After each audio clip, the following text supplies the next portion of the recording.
Goeiedag, ons bespreek vandag Afrikaanse huistaaljaar 2 Junie eksamen wat op die 4de Junie plaasvind, 2025. Die uitleg van die vraestel lyk as volg. Afdeling A kry jy 'n begripstoets. Jy gaan die artikel skryf, die leesstukkie en dan die vraag beantwoord op die vraestel. Afdeling B, taal in konteks, bevat die volgende. Jy kry leestekens. Leestekens sal wees soos hoofletters, waar sinne, name van mense en plekke, dae van die week en maande van die jaar met hoofletters begin, byvoorbeeld Stefan, Maart en Kaapstad. 'n punt is wanneer 'n punt word aan die einde van 'n sin gebruik. 'n komma, wanneer jy 'n lys van goed het, gebruik jy 'n komma, byvoorbeeld sakkie speel, rugby, golf en sokker. 'n hakie word gebruik by bykomende inligting wat aangedui word, soos dit is 'n spook of ek het so gedink.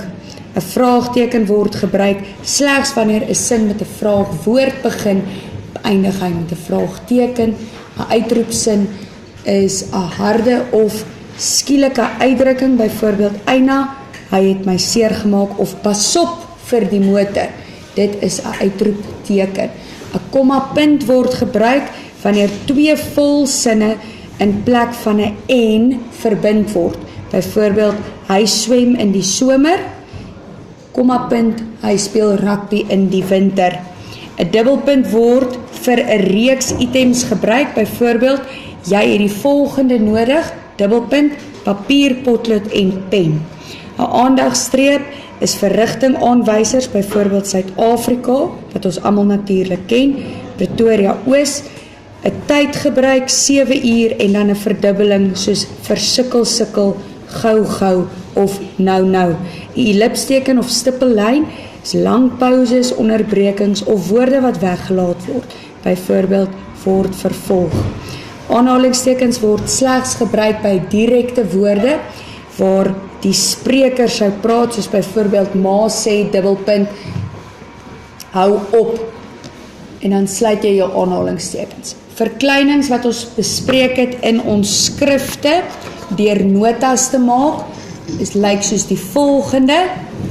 Om 'n woord te verklein is daar sekere reëls. Die basiese proses om 'n woord te verklein, soos byvoorbeeld 'n stoel of tafel, las jy net T-J-I-E by, dis 'n chi klank, so dis tafeltjie en stoeltjie.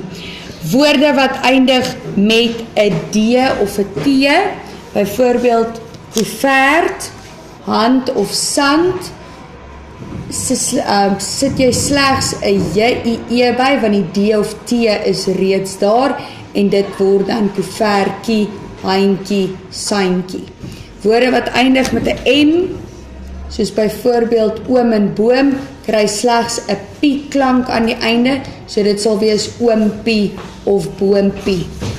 Nog 'n reël aangaande verkleinings is wanneer jy 'n kort woord het wat 'n vokaal in die middel het, soos byvoorbeeld son, blom en bal. Die reël sê jy maal 2 jou laaste letter van die woord, jy sit 'n E by en dan kom jou chi klank. So dit sal wees sonnetjie, blommetjie, balletjie. Dan is dit woorde wat eindig met 'n NG wat baie min woorde is, so dit sal baie min keer gebruik word. Koning, koningin, die G val weg en dan kry hy 'n K-I-E wat die kie klank gee, so dit sal wees koningkie, koninginkie.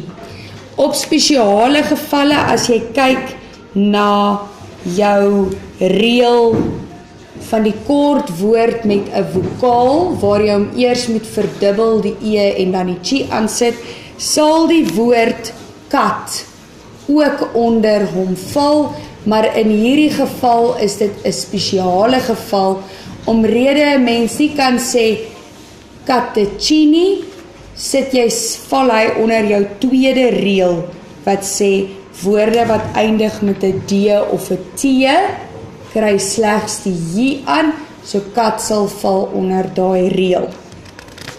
Goed, dan is ons by, ons is nou klaar met meervoude, Dan gaan jy na jou tweede bladsy toe op jou leerpapier, is nou meervoude. As jy kyk na jou notas in jou boek oor meervoude het ook 'n paar reëls. Die normale proses van 'n meervoud is om 'n E of 'n S by te las, so dit sal wees stoele of tafels. Dan kom jou reëls by, 'n kort woord met 'n vokaal in die middel, soos byvoorbeeld son, bal en bom. Die reël sê, jy maal hom 2 keer met jou laaste letter, hy verdubbel, en dan kry jy die E-klank by. As jy jou vingers op jou keel sit vinnig, en jy spreek die woord son, bal, bom, dan kan jy hoor dit is 'n kort klank. Dis hoekom ek 'n pyltjie afgesit het.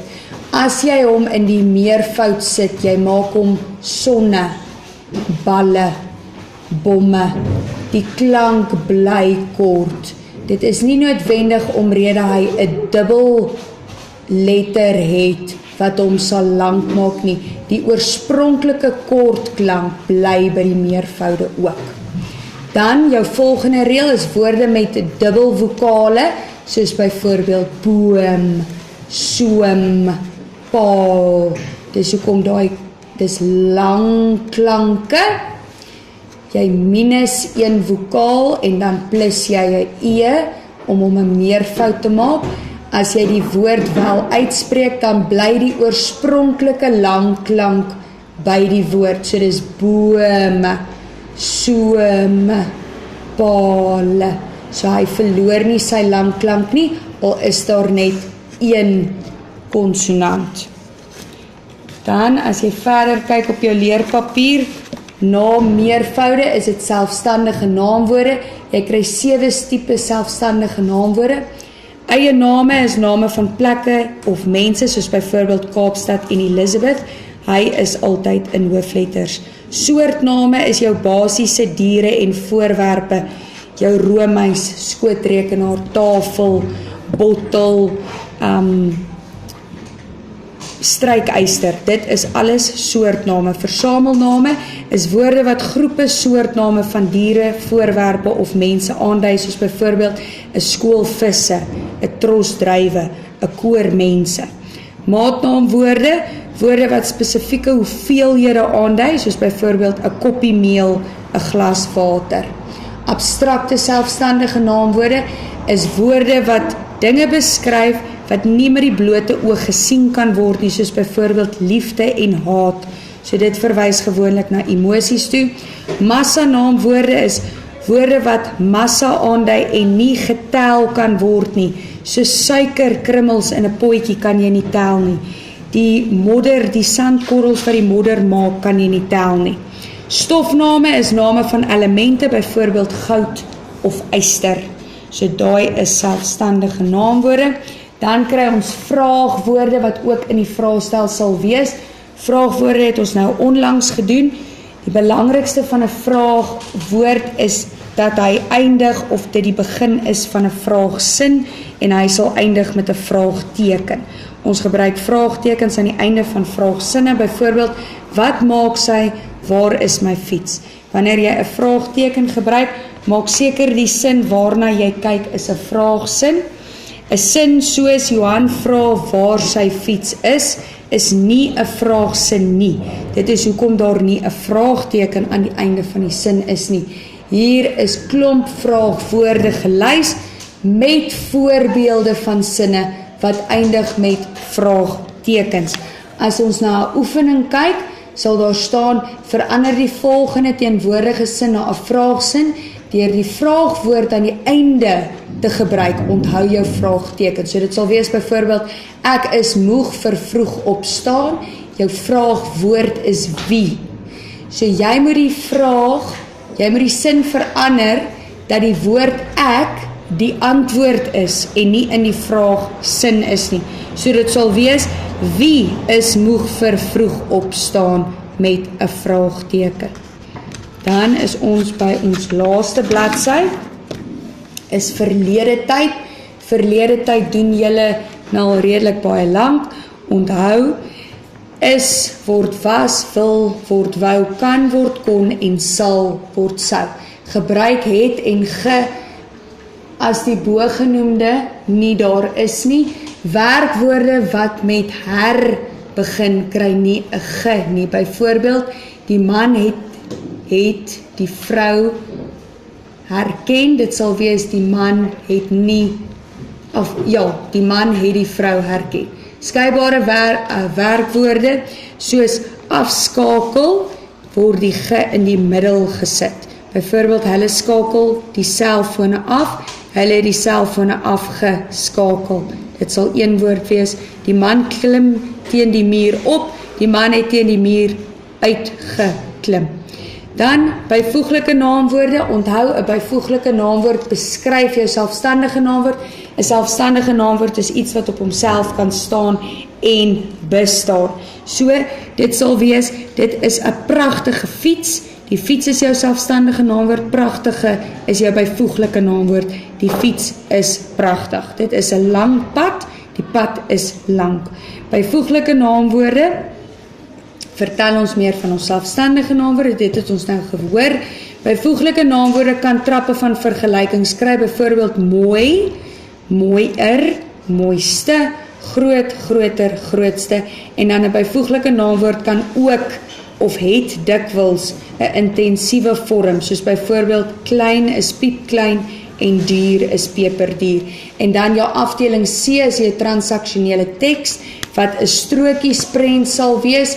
Jy het heel laaste nou ook 'n strokiesprent vir jou kwartaal 2 gedoen. Jy weet wat is 'n woordborrel, jy weet daar moet kleur inkom, en jy weet dit is 'n gesprek of 'n klein storie met prentjies. So in die vraestel gaan jy gevra word om jou eie strokiesprent te ontwerp. Die ontwerp is oor enige iets. Wees asseblief voorbereid.